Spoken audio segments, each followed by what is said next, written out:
नमस्ते, राधे राधे दोस्तों, आप सभी का स्वागत है हमारे चैनल में। तो ये बहन आई हैं, ज़्यादा दूर की नहीं है, हमारे नज़दीक की हैं। तो इनके चैनल का नाम है राधिका लोकगीत। तो आप लोग ज़रूर सपोर्ट करिए इनके चैनल को। तो आइए कहरवा गीत सुनते हैं। कैसा लगा हमारा गीत कमेंट करके आप लोग ज़रूर बताइएगा।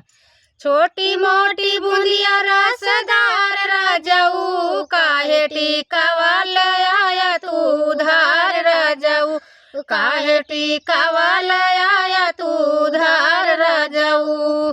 सुंदराया वेला दुआर बोलिया बोलेला हजार, सुंदराया वेला दुआर बोलिया बोलेला हजार। चढ़ा एड़ी से कपार तक बुखार राजाऊ, चढ़ा एड़ी से कपार तक बुखार राजाऊ।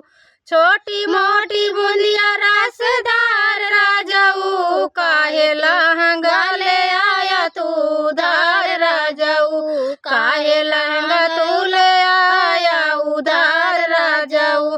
बज जाया वेला दुआर बोलिया बोलेला हजार, बज जाया वेला दुआर बोलिया बोलेला हजार। चढ़ा एड़ी से कपार तक बुखार राजाऊ, चढ़ा एड़ी से कपार तक बुखार राजाऊ। छोटी मोटी बूंदिया रसदार राजाऊ, काहे हर वाले आया तू धार राजाऊ, काहे हर तू ले आया उधार राजाऊ।